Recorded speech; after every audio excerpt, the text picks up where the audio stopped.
we'll have plenty of time for questions. I will share that we will take time at the end for questions if anybody has any. And so we will go ahead and get ready to jump into this conversation. And I'll begin with introducing myself. Good morning. My name is Courtney Biscardi, and I serve as the Executive Vice President for the Urban League of Broward County. And while we've been in Fort Lauderdale for 45 years, creating access and opportunity for underserved community members, in 2015, we made a firm commitment to small businesses by launching our Entrepreneurship Center and Small Business Loan Fund. Why? Because we believe that small businesses, particularly minority-owned businesses, deserve access to supports that help them scale. We work from a 3M model, which means access to money, access to market, and access to management. And as a supporting partner of the South Florida Anchor Alliance, our involvement is designed to ensure that businesses have access to market. We're doing this by addressing policies, procedures, and pathways for small business success. Recent small business surveys suggest that there is great optimism among businesses as local cities and counties begin to reopen. But Forbes also states that there's still about 66% of businesses that are experiencing reduced customer demand, which of course means reduced income and revenue. But there's good news. There's a significant opportunity for you to increase your revenue. Anchor institutions are positioned to play a substantial role in bridging the economic gap for small businesses. So today, we will discuss how you can do business with anchor institutions and in return, generate revenue to sustain and grow your business. To discuss this topic, I would like to introduce you to two panel members today. We'll begin with our first, Barbara Cotto. Barbara Cotto is the Director of Procurement with Startup FIU. Startup FIU is an initiative to increase sales by the minority-owned. Oh, okay. If I can ask that folks mute their line. Can I ask folks to mute their lines?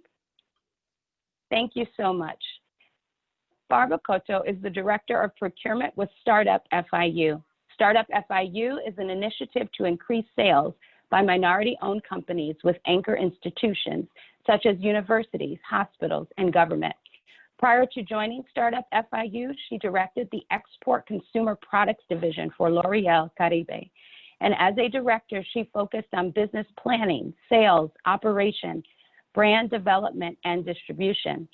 In February of 2018, she received the General Manager of Excellence Award for her achievements in emerging markets.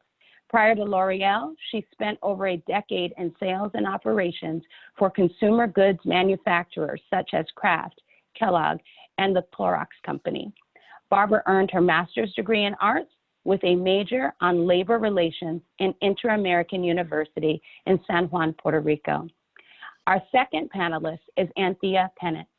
Anthea is the District Director of Supplier Relations and Diversity at Broward College. She has over 20 years in executive leadership, always with a focus on strengthening communities. Anthea is passionately dedicated to the advancement of the underserved and is a staunch advocate for increasing diversity in the procurement process. She believes it is an urgent economic imperative for social change. Anthea has always understood the important legacy of entrepreneurship, which is why she previously established a business consulting firm geared toward building the capacity of small businesses. As a chairperson for Broward County Government and Broward County Public Schools Small Business Advisory Boards, she advocated successfully for policy and legislative changes, such as Broward County's Sheltered Market Program. She was the host of a business radio talk show called Minding Your Business, a platform she used to support small business development. Today, Anthea continues to work closely with various government agencies and large prime contractors to advocate for the removal of systematic impediments in procurement. She serves as a board member for the Broward County Black Chamber of Commerce and is an executive board member for Florida State Minority Development Council. She is also the only person directed by ordinance to serve as a Broward County Penny Tax Oversight Board member. Anthea has received numerous awards, including being named one of the nation's top 25 women in power, impacting diversity by Diversity Plus magazine, and in 2019 was awarded the State of Florida Advocate of the Year award. Legacy magazine also recently featured Anthea as one of South Florida's 50 most powerful Black leaders in business and industry for 2020. So I don't know about you, but if you're not excited about this panel, you are going to be in for a fantastic treat.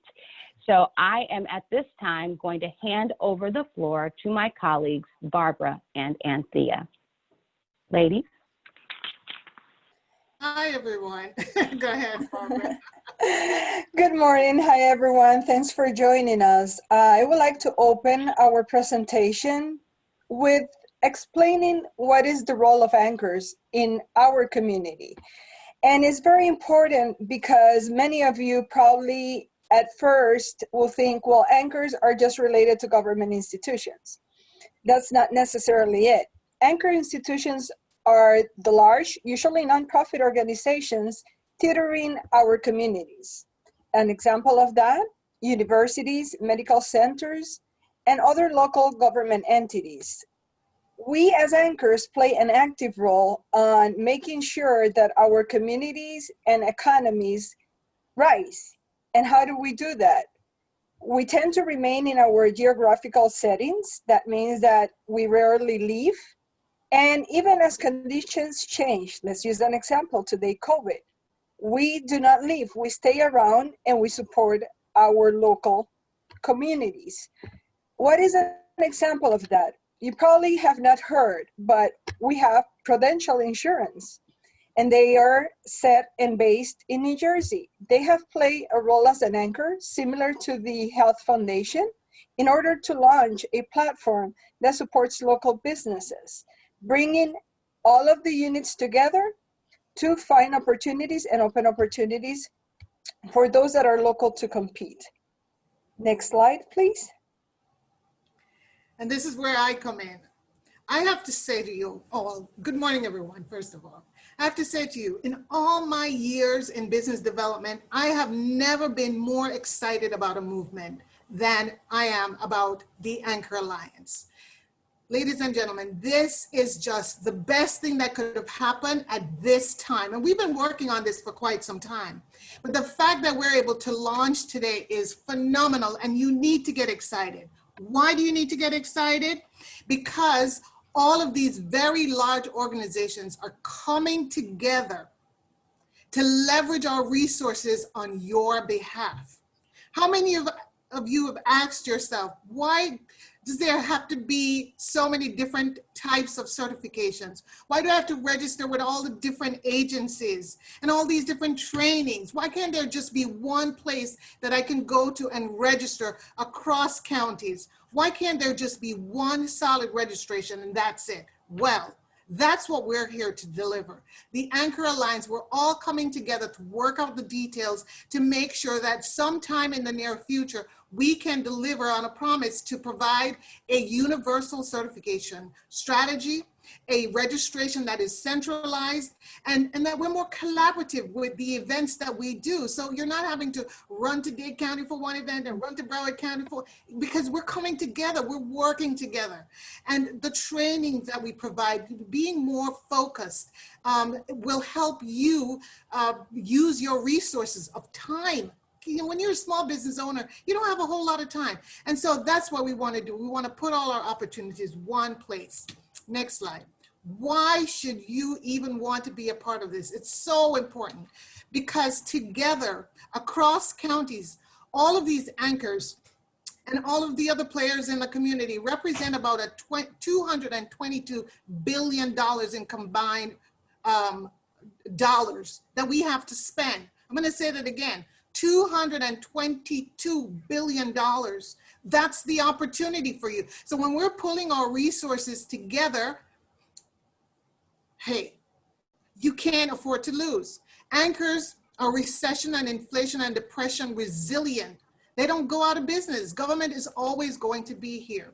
And more than anything else, we provide multi-year contract opportunities. And so once you get on board with us, anchor yourself to the anchors in your community, you are going to be solid. Opportunities under $75,000 are available without a formal bid, just a simple quote. Most of us provide some kind of opportunity, and we're going to talk a little bit more about those opportunities. Many of the local anchors have policies to support local, small, minority, and women-owned businesses. And in some cases, you know, that's dictated by statute, by law. And so we have to make these opportunities available to you. Your payments are secured because it's government. We have to pay you. Now, I hear some of you saying, but the payments sometimes aren't as fast as we would like, but it's guaranteed. You're always going to get paid. And, you know, the projects, of course, are properly outlined and defined for you. So there's no guesswork in what needs to happen. So stay tuned. More to come. Barbara. Thanks, Anthea. Well, I would like to go over some of the terminology because in reality, you mentioned it, Anthea. We hear about the bid and the bidding processes often. How do we participate? How do we ensure that locals have basically a piece of the pie?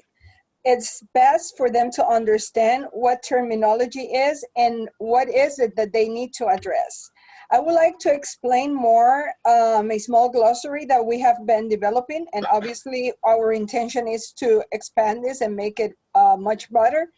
But let's have a clear understanding that you have several opportunities. You either bid, you either provide a quote, or present a proposal, and all those three are different. When you're facing a bidding process, basically is an offer made by a business to sell goods and services to an entity. The bid stipulates the price that the potential buyer is willing to pay. Sometimes it's a set amount, sometimes it isn't a set amount. That is where your role becomes very important because you understand better than anyone else what it requires to deliver that service or to provide those goods, as well as the quantity for purchase for a process price. The bidding process, which I often hear our entrepreneurs talking about, our pre-hearing bids and so forth. This is similar to what occurs at an auction, except that the different entities are competing to provide the best service for the lowest price and warranty. And I specified that warranty word because this is not just about pricing. It's about also your capacity to assure that the work is going to be completed, that if it's a product, it has an extended guarantee, among others. But why is that process different from an RFQ? A request for quote, or RFQ, is the process in which an anchor agency solicits select suppliers and contractors to submit price quotes. And this is not a formal process. Normally, this has a threshold, and based on that threshold, you're being required those quotes. Once you submit those quotes, you have the chance to fulfill certain products, tasks, or projects without a formal bidding proposal. You compete in the arena with others, but there is not a bidding process because the threshold may be different from the requirements of that anchor, which leads me to the RFP. A request for proposal are typically sent out when an anchor agency is looking to contract work for a large-scale project. And this is very important because often we hear, no, I'm not participating, or I'm not getting into government, or I'm not getting into anchors. This is very important to understand that not always you have to go through a bidding process, and that you need to have a high understanding of what you deliver and whether or not the anchors are looking for that product or service. Next slide, please. Speaking of which, many of you I've heard saying, I am not pursuing anchor clients. Why are you not pursuing anchor clients? Why are not you taking the opportunity to open those doors that will help scale your business? Many of you talk about the process being laborious or tedious. Yes, there is a lot of paperwork. Once you've mastered it, once you understand it, it becomes much easier, your delivery for those. Same with the statement, same people are winning the bids. I hear that often and often. But why is it that the same people are winning the bids? Because mostly there is not enough participation. Information about bids not timely. At times, especially now in COVID, we need to run and have requests for certain goods and services to be delivered, and the time frame is short. Just make sure you gather the proper information and you will be able to work it out. Payments not timely.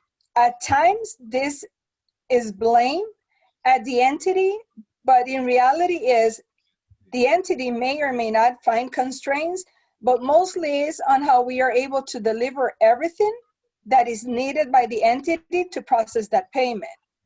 Projects are under budget. There is basically this stigma that it is always going to be below what that project will take.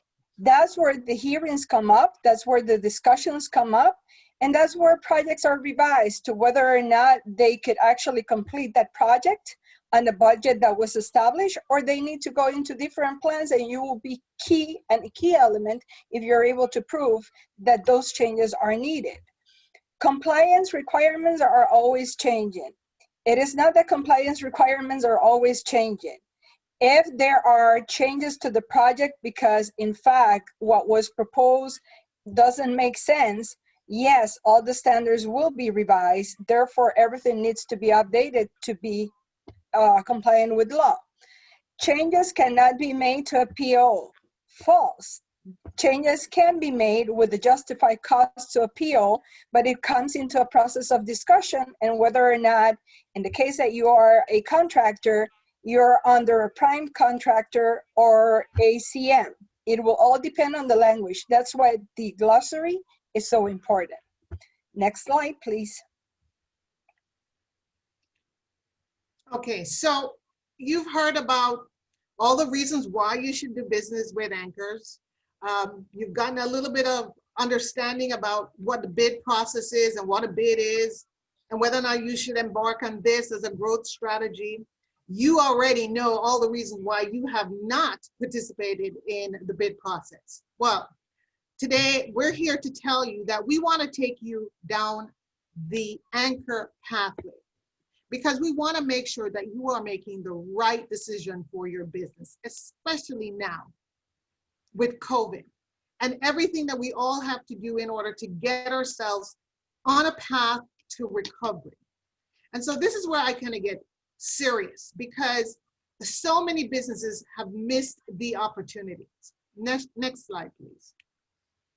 In order for you to grow your business, it is critical that you really look at doing business with one of these anchor agencies or several of them. In fact, once you get your foot in the door with one, it opens up a lot of other opportunities. But it really starts with you taking some big first steps. And while you have some time, while things are slow, I want you to step back for a minute and take some time to do some of these 4 strategies that I'm about to outline. Here, I'm not smiling right now because this is serious business. For you to grow your business, you have to pay attention to this. The administrative aspect of your business is critical. Make sure you have a licensed business. Make sure you take the time to get your business certified. And why? Because there are some added opportunities for businesses that are certified, either as small, minority, or woman-owned. Get yourself certified. And I know you've heard that over the years, but if you haven't done it, today is the day you do it.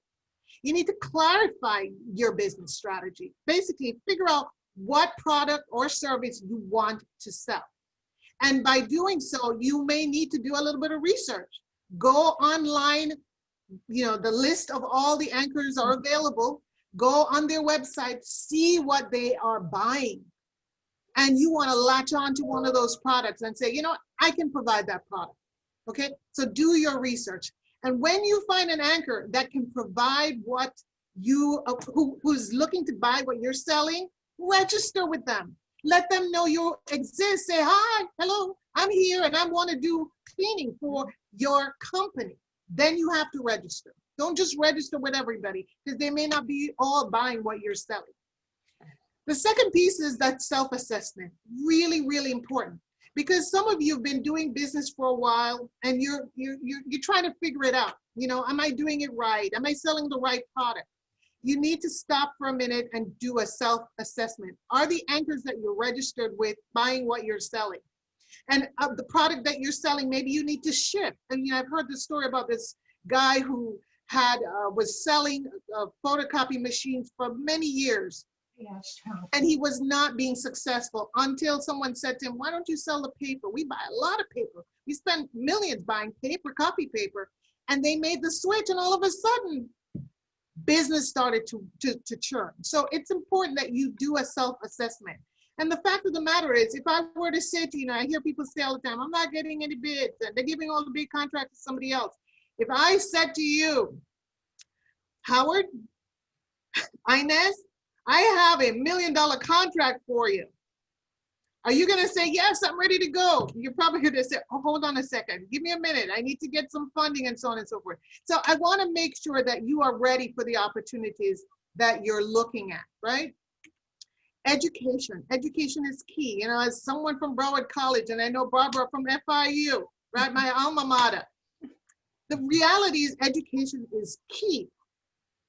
You have to get yourself educated, understand all of these terminologies, the bids and RFQs and all of that stuff. You really need to understand that. And then you need to take some time to figure out, to get a copy of a successful bid, for example, so you can use that as a guide to helping you write a good bid. It's really important that you do that. That's a way for you to build yourself. And then, of course, the strategy, establish relationship. Oh my goodness, that is so critical. Pre-bid meetings are a must. Go to pre-bid meetings, even if you're not in construction, for example, because they're going to need somebody to do some cleaning of that building once it's built, but it's for you to go in and start building those relationships. Know your industry, and please, please respond to solicitations. If you don't bid, you don't have a chance. You have to buy a ticket to play. Next slide. And I'll be quick on this one. This is the next one. Another big first step as a part of the administrative process is for you to register. I mentioned that before. Register with the entities that are selling or looking to buy the goods and services you are trying to sell. Get certified, really important. And I realize that sometimes the certification process varies depending on which agency you're working with. At Broward College, for example, we accept certifications from a variety of different agencies, 7 agencies. And some you have to, the school board, for example, you have to register with them. But for us, you just register and then you have to enroll in our program. And I know these are all these different terminologies. Registration, certification, enrollment. Oh my goodness, you guys are driving me nuts. Yes, we know this government contracting process can be quite laborious. But learn the terminology. Certification is what you do to designate yourself as a small minority or woman-owned business. Enrollment is when you enroll in a small business program. You're saying, hey, I'm certified and I want to enroll in your special program so I can get the special deals that you have for small businesses. And those programs may vary depending on the anchor. Next slide, please. Barbara, take it. Thanks, Anthea. Certainly, I love to focus on the enrollment portion of things. The reality is that we cannot emphasize enough the subject of education. And we are not talking about formal education as a degree. What we are talking about is get educated on the terminology, get educated on the processes, on the importance of getting certified and registered, but also on getting an understanding as to what are the areas that you need to improve within your business in order for you to procure with anchors and bring it up to unlock wealth and scale your business. Some of those resources available are technical assistance, capacity building, and access to capital. And I would like to actually be more specific onto this because many of you will hear this terminology and will say, well, what's the difference between technical assistance versus capacity building? When we are talking about technical assistance, you often hear from, I will use the example, us as Startup FIU Procurement or Broward College, many other entities, the fact that we are having workshops on different topics. It may be procuring with government, procuring with anchors, how to get registered with the institution, and it can be social media, other topics that relate to small businesses and the small businesses' needs. Those are punctual events that provide some sort of information. And we have several entities in the community that provide that kind of technical assistance, such as the Urban League of Broward at the Entrepreneurship Center, Startup FIU Procurement, and Broward College. The difference between that technical assistance and the capacity building is that the capacity building comes with a much formalized component. You get basically an assessment of your business.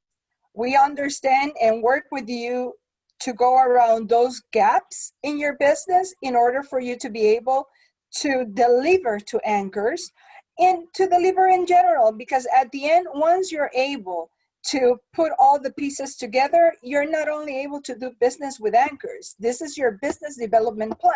You're able to go after a much broader scope of businesses once you do that very specific, narrow process of identifying the needs of the business to be solid. And that comes in with understanding your finances. That comes in understanding whether or not you need to access to capital, whether or not you're actually targeting the right group of people or the group segment of clients, including anchors. That also means whether or not if you're in the smaller trades area or construction, do you have all your workers' compensation, your formalizing policies in place in order to go after anchors contract? And that will mean also understanding your bonding capacity, your insurance capacity, and what are those things that you need. And then developing an action plan and converting it into a business plan that will help you go to the next step, which is, all right, I need to access to capital. And how is it that I am going to access to capital once I have my things in order? Once I'm able to say, this is my financial standard, this is my historical, this is how my bookkeeping has been, this is what I aim, and my securities. And who offers that for you? On the capacity building, we have the Beacon Council, we had Catalyst, we have Startup FIU, we have Broward College, among others that are participating of this event with the Anchor Alliance. As to access to capital, I can name a few: Urban League of Broward, I can name the Beacon Council, but also many of you have the privilege to be in certain cities where the commissioners have a small mom and pop's grants, among other different programs.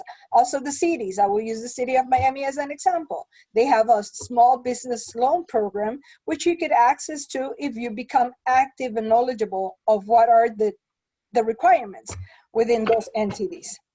It's important, I will always highlight, along with Anthea, educate yourself, do the research. Next slide, please.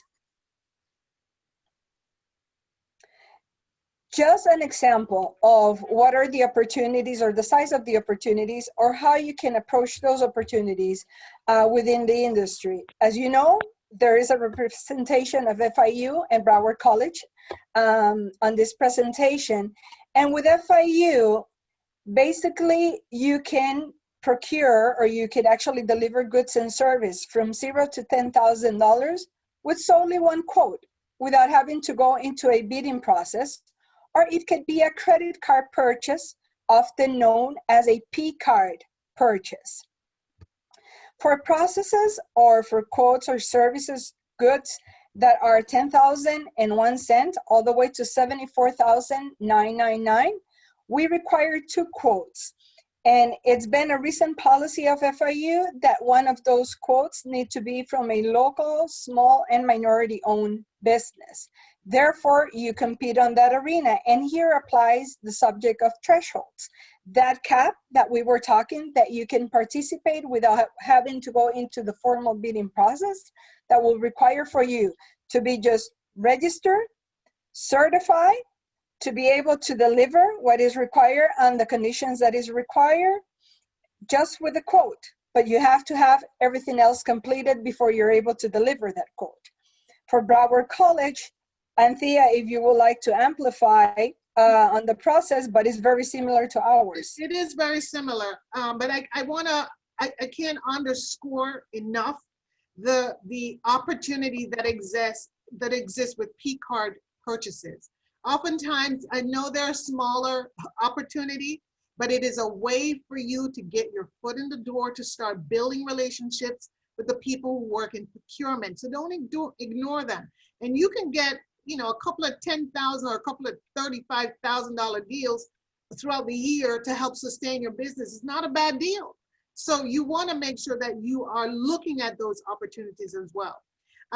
For Broward College, the one difference is where we have 3 quotes, we require at least 2 quotes from a small business because we wanted to make sure that we really widen the opportunities for our small businesses, but very similar to what FIU is doing.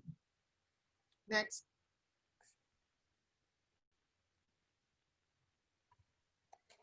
And this is one of my favorite parts because we are going to talk about the size of the prize. And I cannot emphasize often, somebody in the chat was just asking, where can I get a list of the anchors? Here we have some of the anchors listed for Broward and some of the anchors listed for Miami. But I believe that once we have the platform set up, which I know now the webpage is up, on the South Florida AnchorAlliance.org page, the anchors are going to be listed as well. But let's talk about the size of the prize. Broward's GDP today is at $89 billion. Out of those $89 billion, we are not saying everything is anchors, but the largest participation is related to anchors. And I would love to give you an example of the industry because this is what we often see. The most common industries that normally do procurement with anchors are related to construction trades or to accommodations and food. The other part comes into healthcare and professional services, technological or IT services. I took 2 examples specifically. Construction is close to 7%. It's 6.5 for Broward County. When you look into the participation of basically the construction industry, you're talking of benefits to the small trades. And what is it that is considered small trades? This is a very important understanding too.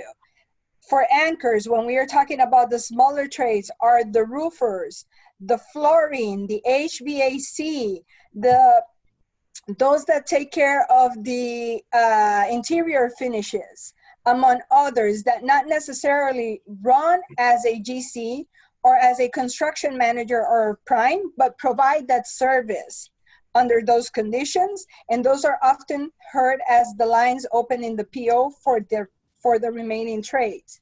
Custodial and janitorial services, they fall mostly under that bucket called construction within our anchors. Some may have it separate, but in theory, mostly falls into the construction side, including landscaping. So when you see construction as an opportunity, make sure that you open up to see the detail because you will see those lines on those POs or on those requests for proposals.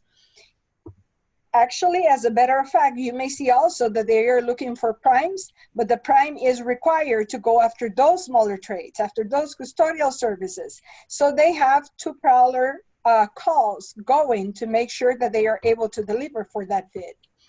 The other portion, which is very, very highlighted nowadays, especially with COVID, is accommodations and food services. We can say, yes, as of this point, that industry has been suffering, but it doesn't mean that it's going to suffer permanently. And we anchors remain to have a need for your goods and services. Some of the examples also that apply are smaller trades because accommodations particularly always need repairs, always need some sort of a maintenance. They are always looking for smaller trades. Custodial services, now more than ever because of the requirements of disinfection, particularly in product and services, now is the time. And general supplies, because they procure many products that normally in the past they will buy from one source, and now they need to have it quickly, local and accessible in order for them to have business continuity. So you're not limited. You just need to understand that because it's encapsulated on one frame, it doesn't mean that you don't have an opportunity. Again, you need to read, you need to research, and you need to be educated. Next slide, please. Let's go into Miami-Dade. So we are talking about $133 billion. Again, two of the predominant industries are construction, accommodations, and food service. Same with technology, same with professional services. Just to give you an idea, 10.4% of the GDP of the state of Florida is just among Miami-Dade and Broward County. For Miami-Dade, construction is almost 8%. And again, the same rule applies. Smaller trades, custodial, landscaping. In the food and accommodations, actually the percentage is higher than Broward. It's close to 10%. Again, this is just an example. And for me to share with you what are the trends, if you do your research in terms of anchors and in terms of those small and minority owned businesses that are participating of the share of the pie, right now there is a large opportunity for women-owned businesses in the food and construction side, among with African-American businesses. We are looking for your participation. Next slide, please. So I know that was a lot of information, right? But it also meant that there was a lot of opportunities. And as daunting as it all may seem, the reality is they exist. In COVID, you are probably thinking, oh my God, I'm gonna lose my business. But I'm telling you, I'm here to tell you, we are all here to tell you that the opportunities exist, and we are here to help you navigate that road to success, even during these times. So don't give up. One thing I know for sure about small businesses is that you had the courage to start your business. You know your business. You're smart enough to do what you're doing. And you just have to take a moment, take this moment to recalibrate yourself and to latch on to the opportunities where they exist. You know, you've heard time and time again, there's a lot going on in construction. And so people who are in construction, at some point, they need people to feed their crew. So if you're selling food, they need people to clean the site. There's pre-construction cleaning and post-construction cleaning, and then that long-term cleaning of the building that was built. I mean, and paper supplies are going to be needed in that building. So you want to start, go to the pre-bid meetings. I can't stress it enough, because you'll be able to make some connections. We are here, and we're here to help you succeed. Next. Well, I'll be swinging by tomorrow. I need, this is. Can I ask that someone put their line on mute? I'm hearing some extra noise in the background so that the ladies can continue. Thank you. Thank you. Let's share with you some of the activities that we have going on. And this is very important. Recall one of the slides where we were saying, let's talk about technical assistance versus capacity building. This is a great example of technical assistance. And for some of you that were asking us throughout the chat, where is it or how is it that I can contact and understand how can I go about either quoting or bidding? Some of these workshops are your key to get started and to get connected, to build that network that will assist you in order for you to succeed with those bids. We have events going on the FIU side. For those who would love to join us, we are going to go over the vendor registration process for multiple anchors, along with the Miami-Dade Public Schools. Is going to be actually next week on Thursday. If for any of these activities, you could go into the Anchor Network website or any of our social media platforms. We also be hosting e-commerce for small businesses, On the contracting and smaller trade sites, for those that are on that area, a great opportunity will be also in October. So we will guide you in the process of how to get pre-qualified with local vendors. We are doing the Supplier Diversity Day at Broward College with Anthea's group. Is a joint venture the right move for business? And again, this has a lot to do with the glossary and the terminology that you need to understand. So what is it, a joint venture, and what can it deliver for you as a small business? We are going to go through the process of capacity building, helping you find your niche market, and we host virtual network opportunities. So there are opportunities, although that we are now in virtual setting, to connect with others and to exchange information. We are also launching a small business incubator general session. Applications will open on November 2nd, and Broward College is hosting third-party events with other community resource partners as well. Next slide, please. So as we come to the close of our formal presentation, I just wanted to leave you with some philosophies that I kind of try to live by. And I think it's a good philosophy for you to conduct business with.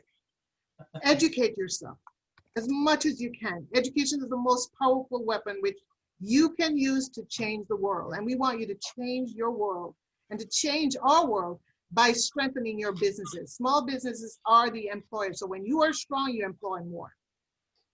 Operate with a high level of professionalism. Because you're a small business, there's still high expectations for you to deliver your goods and services on time and within budget. We need to internalize this idea of excellence. Not many folks spend a lot of time trying to be excellent. You must be excellent. It doesn't matter your size. And of course, trust. It's important that you can trust us as anchors and that you are able to deliver in a manner that will allow us to trust you to do the job. I think a lot of times people don't want to do business with smaller businesses because they fear they will not be able to deliver. And so every time you have an opportunity, whether it's a big opportunity or a small opportunity, want you to take the time to do the best job that you can, because it's in doing the small things in a great way that you start to build trust with the anchors. The reason, according to Oprah, she's been able to be so financially successful is that her focus has never for 1 minute been on the money. And I know that sounds hard to believe. You can't get so caught up on the money issue. You have to really focus on delivering a great job every single time, and it will come. Do your due diligence. Focus on the things that you need to do administratively, the things that you need to do to strengthen your capacity, and the money will come. And I end with Sonia Sotomayor, because I love this quote. The challenges that I have faced are not uncommon, but neither have they kept me from uncommon achievements. Right now, in this time, boy, have we been faced with some challenges. And I know many of you are probably thinking, my business is not going to survive, but it will survive. It will survive. If you employ some of the strategies we're sharing with you, connect with the anchors in your community, the anchor agencies in your community, and all of us, we stand ready to help you. I promise you, you will be on the right pathway to success. Thank you. Well, thank you, ladies, so very much for that dynamic presentation. And I do hope that those who were able to participate gained something from that. We are shortly going to go back to the main stage or the main room, but I'd love to see if there's any question in the chat that we can address. I will share with you that post-event, we will take all of the questions from each of the sessions and formulate a Q&A. So you will have an opportunity to get your questions answered if we don't have that chance to do that today. Shortly, you'll see a pop-up on your screen, which will indicate that we're going to go back into the main room. But until that time happens, I will take a couple of questions from the chat. So let me see here. We're seeing some interest and some active participation, people really wanting to get involved. I'm seeing a question related to where can people find copies of successful bids from Camilla. Does one of our panelist members want to share the answer to that question? It's called a public records request. You just have to call the agency and ask them for a copy of their last successful bid on cleaning or whatever industry you're in. And by law, they have to provide it. Once you get it, don't plagiarize, but you can use elements of it to create your bid.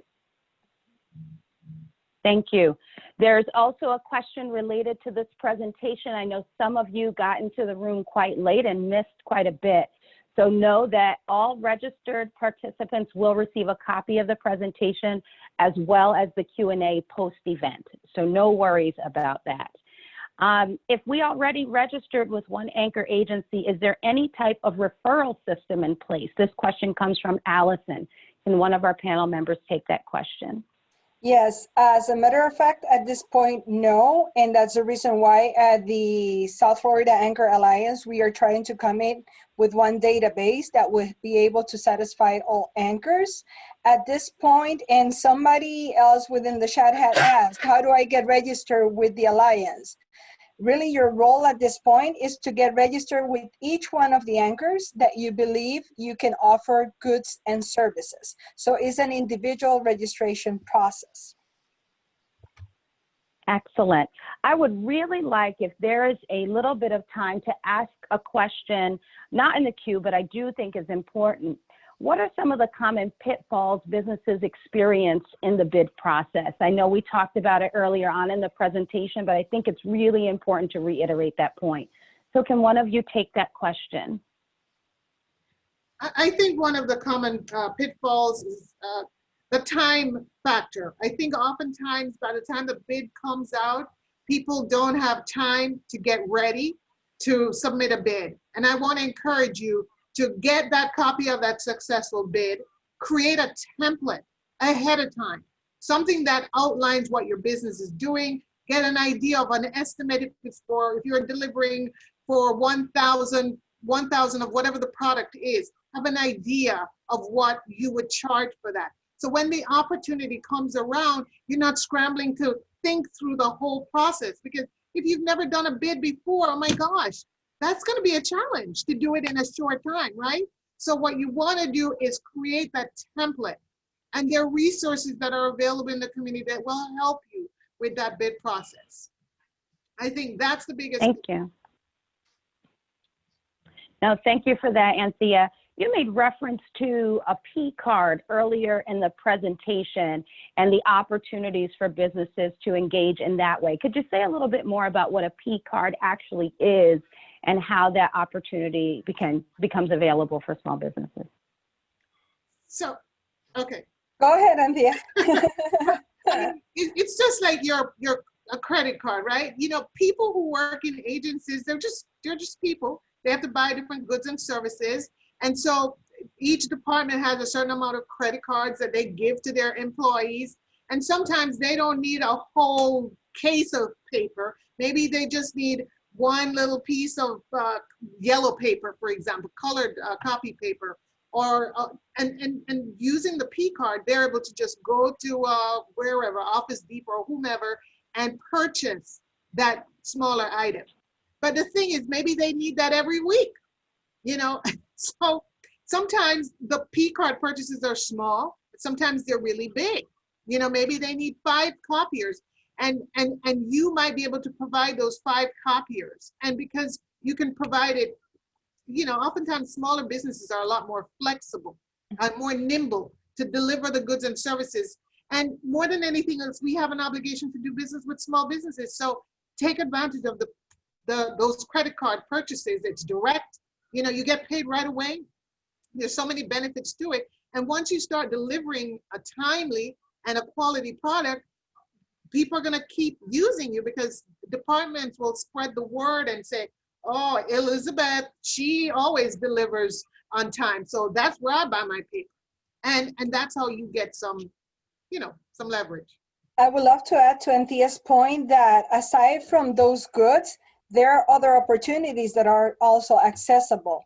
with the P card or a credit card purchase. There is a process also with many of the anchors where if you have complied with your registration process and all your documents and you follow the guides of each one of the different departments, you come up into a referral list, such as catering services, photography, and others. We are normally authorized to use our P card to pay those vendors specifically. If they are from the list, I will call you in. I will get a quote. If your quote fits what I need and is within the price range, I will use the P card to pay for those. Or B, there is an option nowadays, which many of the anchors are using. You go into gulfquote.us. We normally post different things that we need that normally are under the threshold of $10,000. And that could be also a P card transaction. So nowadays we have not only the procurement side going after it, just them individually making the call or sending out the email, but also there is that platform where you could go and seek for those kind of opportunities. Thanks for that, Barbara. And we have a couple more minutes. We've been graced with a few more minutes, so I'll take one or two more questions. Earlier, Barbara and Anthea, you talked about the whys and why nots of doing business with an anchor. And there's a question in the chat that speaks very specifically about a business, but I think it connects to some of the concerns that businesses may have. It says that they'd love to participate more actively on individual quotes, but as a small business, we know we may not have the best price due to our small volume. How can I overpass that? Sometimes there's the feeling that they're just being asked to participate with a prime because they're a minority-owned business to secure their quote. So what do you suggest to a business in that position? Tough question. No. Well, listen, the truth is, yes, you will have primes that want to engage small businesses to participate with them. I think that if they're not utilizing you, your supply diversity department, the person who is in that supply diversity department is your advocate. And if they continually do things like that, talk to me, talk to us so we know, so we can advocate on your behalf, because that is not correct. They're not going to get the points in solicitation and renege. Oh no, because when you use a small business on a project and you get additional points, they need you to help them win the bid, right? So they're getting some benefits because you're on the team, and then they don't use you. Oh no, that's personal to me. And so we are your advocate. So that's what I say. Go to someone. And I know sometimes you might think, well, I don't want to be a troublemaker. Be a troublemaker. Don't let them get away with it. Talk to me. Talk to whomever. I would like to add to Anthea's point that we go back to the importance of enrollment. Enrollment is key. When you're involved in some of the programs that are offered within the community, we are your advocates. We are the voice out to the entities, to the alliance, and to our procurement systems. And we are also the ones who could actually prove the work that we have done with you and validate why is important, or why are you a business that we should go in and do business with. We are the ones who basically guarantee that you're able to deliver, and that even if the conditions are different, you deserve an opportunity. Aside from the fact that, yes, you're a minority, and to some instances, depending on the anchor, depending whether you're in government or you're on quasi-public or nonprofit, that will bring up the points that you will need in order to meet the criteria of minority participation. Sorry to interrupt everyone, but I just want to get a heads up. We're down to the 3-minute warning. And if I could just Thank add, you, Dan. the fact is, when in my department, for example, I'm held to a goal. There are a certain number of small businesses that I must get participate in our program. And so when someone does that, they're messing with my job.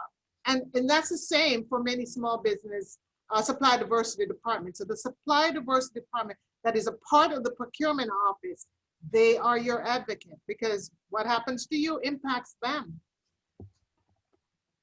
Absolutely. Just to reiterate a few things that have come up in the chat, there was some questions around the website where all the anchors are listed. I do want to remind you that it is the South Florida AnchorAlliance.org. Post-event, you will get a collection of items that will direct you to the website, as well as let you know who all the anchors who have participated in this session today, who all of them are. You will also get the Q&A document, and we would like to keep you all in the loop. So that is one resource for sure that should be able to connect you to those activities. There was also a question directed to Barbara related to the P card, where folks could find a website that we can find less than $10,000 opportunities through the P card project. So Barbara, if you will just restate that website for those opportunities, Sure. please. That is govco.us. Is a single sign-on platform. You don't need to pay anything to get registered. You could do it with either your LinkedIn or your Facebook link, or just simply with your email. And you will see many opportunities for the South Florida region and many of the cities, including Florida International University, the City of Miami, University of Miami, are currently participating on that platform. So I'll do one final quick question, and if we have time left, I'll give both Anthea and Barbara a chance to sum it up in a few words about why they think this is so important. But there is a question here in the chat related to STEM education. A business works with children ages 6 to 10. They do mechanical engineering for kids with motorized Legos, and they have a virtual program. Do you believe that they could work with either Broward College or FIU? In the case specifically for FIU, currently there are, let me go back one step and emphasize that we are a decentralized institution, which means that each department basically goes after their needs and only comes in centralized when we are seeking for a formal proposal. With that being said, there is currently at the Center for Children and Family many projects that are related to the development of children that I will encourage you to actually knock on the door and seek for the head of the program, as they are often looking for resources. Not necessarily everything comes in posted immediately. Also, when we are talking about projects that are related to grants specifically, you can go into Jagger. Jagger is the platform for formal solicitations, and it will detail along with Demand Start what are those needs. But for sure, I will encourage you to make the cold call to do the introduction to the head of those departments specifically, because that's the way that normally the first lead of opportunities comes across. Anthea, anything to add? I just want to say to you all, you're rock stars. You're rock stars, and go after it. Go after the dollars and be successful. Don't let anything stop you, COVID or anything else. You can do this. Thank you. Thank you for that. A final point, Barbara? I would like to thank everyone for joining today. This is very close to my heart, as I've been part of the community for the last 2.5 years, coming from a different environment and being very passionate about small and minority-owned businesses. Do not give up. Make sure you participate and seek for the help. The one thing that many people don't understand is that this normally is for free. All the help that is out there is free of charge. Take advantage of it. Do the call, send the email. You don't lose nothing. In fact, you gain. So I would like to encourage you to contact us to make sure that you keep track of everything that we do and that you keep on your dream. Do not give up. We rock. I have my phone number listed in the chat. So if anybody just needs a quick, where should I go, whatever, you call me. That's my cell phone. I'm here for you.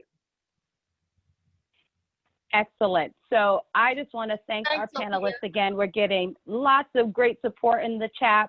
People saying that it's been extremely helpful. a useful session. So I can't thank you both enough, Anthea and Barbara, for your contributions today, and know that they are available, as well as many other anchors, as a part of this effort. You will get post-event information to keep you connected. Do not miss this opportunity. We want you to do business with anchors so that you could scale your business and continue to earn revenue for long-term sustainability. We thank you so much for your engagement today, and we will shortly be reconnected to the main stage. If you have other questions, you can go ahead and put them in the chat, and we will, in post-event follow-up, ensure that you get those answers. I think it's time. No. I believe it is. I know we have a website that's about to be launched today, so stay tuned. And there's still a lot of work that we're doing. We're not done yet, but at least you can have hope that we're on track and that there's this collaborative that is working on your behalf. Inez, you want to say something? Elizabeth, Sophia, Richard, I see all these people. So great. You know, Sophia, I know Sophia. Sophia she's part of a small business, and she has had the opportunity to work with us at the program. That's right. Ahmed, Michael, I see all these fabulous business owners. So proud of you. Creating jobs. Indeed, indeed. So we're just waiting for our cue to go back to the main stage. So can we just have, maybe unmute someone who want to just give us a quick ad on their business, perhaps? Tell us what you do real quick. A minute commercial, a 30-second commercial, quick. Sophia, oh, you ready? Okay, I will do it. I have a digital, I'm from Argentina, but I live in the United States. I work for US Hispanic market, also for the global market. If you didn't realize about my accent, I have a digital company, and we have been helping, oh, sorry for that. And we have been helping, as Barbara said, with some presentations for some people who had small businesses and they didn't know how to transform themselves in the digital era, with COVID and a pandemic going on right now. So we have been working together in a collaboration in order to help the small businesses to keep up. I don't know where Courtney is. Are we seeing her? See her? Courtney is here. Oh, okay. Just want to make sure we are getting back. They're ready to switch back any moment now.